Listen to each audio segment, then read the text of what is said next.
Good morning, good morning. Another day, you guys. Yesterday I posted a video in regards to me feeling that the assault or bullying against my son was due to the targeted individual situation that a lot of us is going through. Somebody comment and ask, well, how do we know that these are subjects of the targeted individual? Because kids get bullied all the time. It's not about the bullying, it's about how the staff members or school officials handle the situation, which lead you to believe that this is an situation resulting from them being pushed to do it or being pushed to ignore this child due to me or him being a targeted individual. And previously, my son was also harassed within this same school district. Previously, it was another incident that took place where it was pretty much stated that my son and another student was having inappropriate conversations via Facebook, not at school, not on campus. Nobody else saw it. The student mother went into the office and reported like, oh, this my daughter is talking to this boy, he's one of your students. My son got suspended for 5 days for inappropriate conversation. They had the campus police come and say, oh, you guys are too young to be talking like this, is inappropriate. However, I was never notified of what the conversation was said. I said, well, do you guys have a clipping so I can see, so I can redirect my son's actions? I can't redirect someone's actions if I don't even know what was the cause or something that led you to believe that it was inappropriate. I'm going off of your opinion. My opinion, your opinion can be two different opinions, and we're in two different households, okay? The campus police officer went to me and I said, sir, what did you think about the conversation? He said, well, I never saw it. I said, well, how did they call you to get involved if you felt that was that inappropriate and they never showed you any proof of what you're getting involved in? He said, they just told me to come and talk to the two students and explain to them that, at their age is too young, and if they ever do anything about teach them about the internet, that things can happen once you post something that it sticks on the internet forever. He said that's what I was told to talk to the students about. And so we're going back and forth, back and forth. He said, and I said, sir, I said, sir, this is crazy. I want to speak to the parents of this young individual. I was denied rights to speak to this parent. Okay, and then after that, it comes to terms to find out that the young individual, for some reason, don't go to the school no more. When I wanted, because I'm the kind of, I'm not going to just sleep on it and go to sleep. So when I start pushing and saying, well, I'll wait after school, I went to the office. I need to speak to this young lady's parents. I don't want to approach her and scare her and intimidate her, and then they'll turn it on me and saying, well, this adult is harassing this young lady. So I said, no, I'm waiting for a parent. I have to come to school and everything. All of a sudden, the parents didn't want to reach out to me. I think that's weird when you have somebody saying that, oh, your son is being inappropriate. When you think the parents want to chastise you as an adult and figure out why is your child being able to conduct such bad behavior. Long story short, I guess not. Okay. Second, my son was at an amusement park within his area. A little amusement park, not the big theme parks that you guys may know. It's something like Castle Park Boomers. Okay, one of those type of divisions of the little amusement parks. Where I'm there as well. His friends is there as well.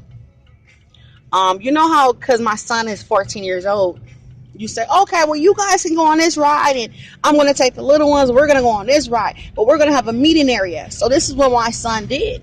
He went to his own little ride, and then within the minutes of time, probably 10 minutes, he went to the restroom, which is normal.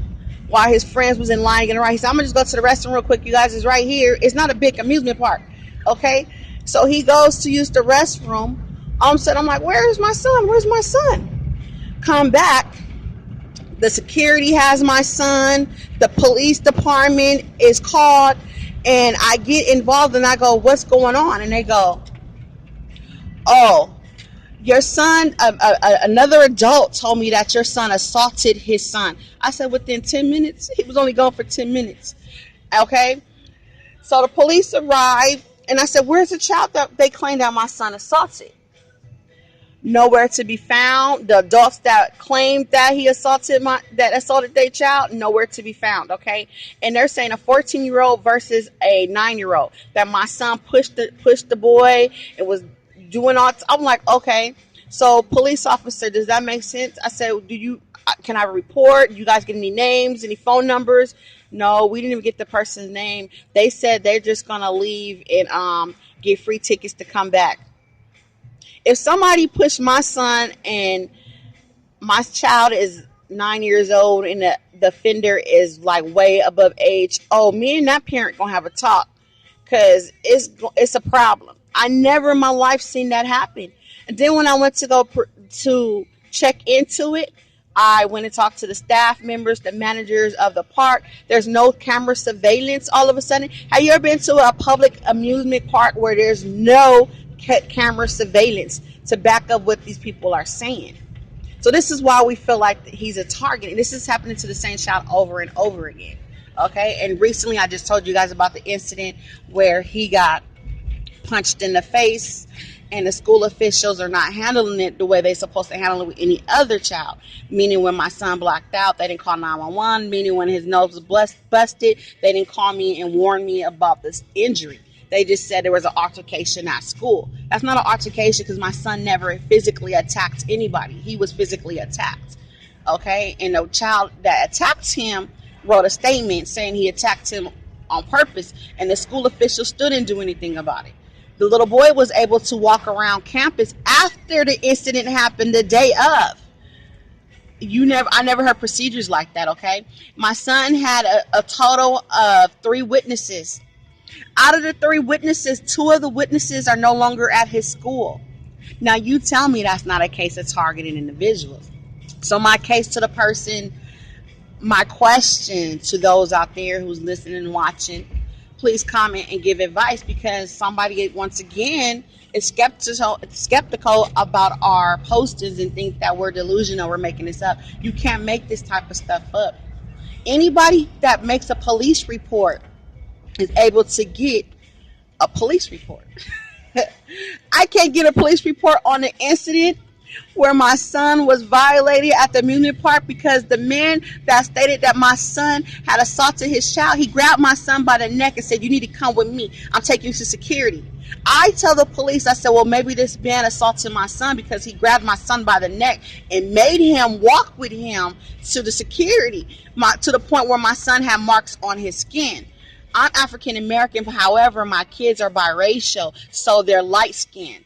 Their skin complexion is a lighter tone, meaning like, like Caucasian Europeans, if somebody touches you, you're easily bruised. So, but to the point where it got to be, kind of a stern grip that this man was gripping him by his neck, because he had like marks on his neck, like he was forcing my son to go admit to something he didn't do. Okay? That's just awkward to me. Within like a 10 minutes of time, everything is timed because they're watching us. And at this time, you guys, I didn't think that it would get to the point where they will attack kids, but previously I seen like some people videos that said, oh, watch your kids, homeschool your kids. And I'm like, we shouldn't have to be in hidings. But my question again is, why you still don't believe that this is a target situation? And it's sad, even through all this, my son is strong mentally, you guys. I wish I had the strength as him. He told me, Mom, because he see how mad I get, like, oh, he said, why you just don't ignore it? He said that, you guys. A 14-year-old said, Mom, why don't you just ignore it? When they follow you, just ignore them, Mom. I'm like, you right, son. It's hard to ignore it, though. So my question is, how do we ignore it? When you do ignore it, it escalates because they want to get your attention. They start slashing your tire. So that happened. It's been times when I did try to ignore it, but they feel like, oh, you want to ignore us? We're going to get your attention. Let's slash your tires. My tire's been slashed. Like you see how they attacked my son, because we was in spirits and happy spirits. So question, drop a comment, please. How do you ignore this, you guys? these monsters.